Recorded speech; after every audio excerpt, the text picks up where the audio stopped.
mooshinkii laga gudbiyay madaxweyne Maxamed Cabdullaahi Farmaajo ayaa dhaliyay buuq iyo kala qaybsanaan ku timid golaha shacabka waxayna qaar kamid ah baarlamaanka mooshinka ay ka keeneen madaxweynaha ay ku sheegeen inay ku haystaan madaxweynaha inuu jabiyay dastuurkii dalka u yaalay oo galay qiyaamo qaran muddo yar kadib waxaa mooshinkii dib u laabtay xubnihii ka keenay mooshinka madaxweynaha iyagoo sheegay in loo baahan xilligan qalalaasa siyaasadeed oo dalku u galo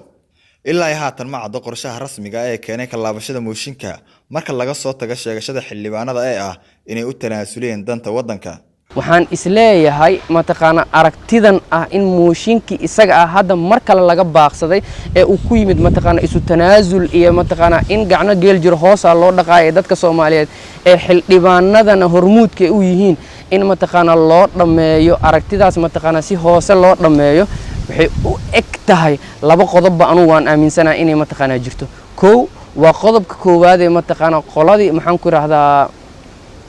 keentay mooshinka ee maxaan ku raahdaa dhowr iyo 9 lagu tilmaamay in uu ku dhacay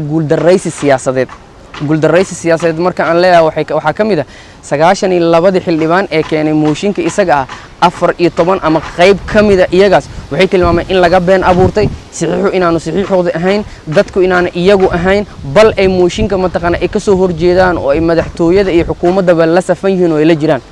haddaba haddii ay sidaas noqotay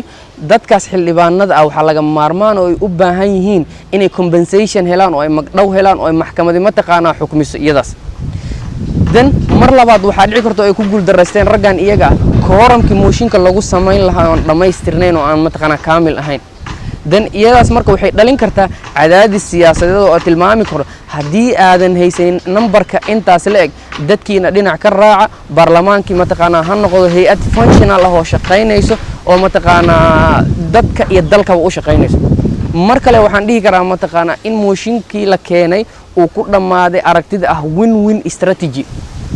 cid guuleysatay inaanay jirin cid laga guuleystayna inaanay jirin bal ee dadka Soomaaliyeed oo ay baarlamaankooda representative u yihiin iyo xukuumadooda iyo madaxtooyada iyo guud ahaan dadka Soomaaliyeed shacabka ahba inaan wada guuleysanay oo ay bahashu ku dhamaatay in mataqaana waxaan madaxweynaha lagu soo eedeynaa ama xukuumadda mataqaana marar qaarkood lagu soo eedeynayo in meeshaba mataqaana aanay cadeyn waxa meesha yaalo ee maxaan ku raaddaa dadkan iyo dalkan bay u baahan yahay isu tanaasul iyo is ogol iyo wadar ogol ama mataqaana isla hogaamin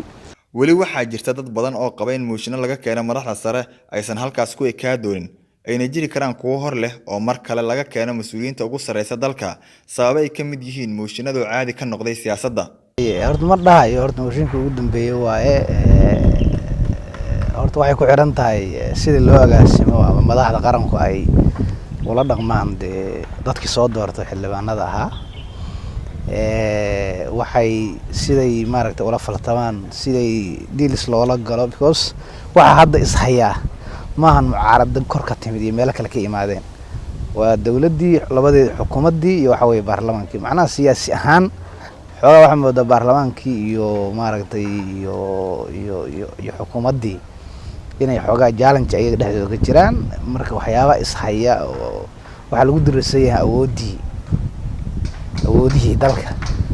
waa waxa moodaa in xogaa jiijidii ku dhex jiro iyada laftirkeedii marka baarlamaanku markii ay ayaga laftirkooda wax dhageysta ama waxa maaragtay ay tabar waayaan badana way cuskadaan waxay ka dhigtaa maadaama ay tahay shay xuquuqiyo ayaga ay leeyihiin way cuskadaan markasta waxyaalaha ugu badan hadda ay baarlamaankan ka maqleen waxa kamid ah anaga waxbaan keenay doorashaan soo galnay madaxdeedin anaga dooranay macnaha mana dhagan nugulaan anagu meel baan la ka soo doortay xataa ama dad baan sugayaba waxyaalihii xuquuqiyaadka asaasiga ahaa ama dadka aan ka soo tagnay iyo macnaha deegaanadii iyo macnaha waxyaalo horumarin iyo waxyaalo noocaas ah ayay sheegayaan inta badan marka waxa moodaa ayaga laftirkoodiiba ay maaragtay inay dareemayaan maaragtay in xataa aan baarlamaan ahaan aan wax loo hayn dhaqamada siyaasadeed ee dalka ka jira ayaa laga bartay khilaafyo iyo kooxaha iska soo horjeeda markii ay dhashaan mooshinno ka curta golaha shacabka kuwaas oo cirka isku shareera Maxamed Ciise Koona Goobjoog Muqdisho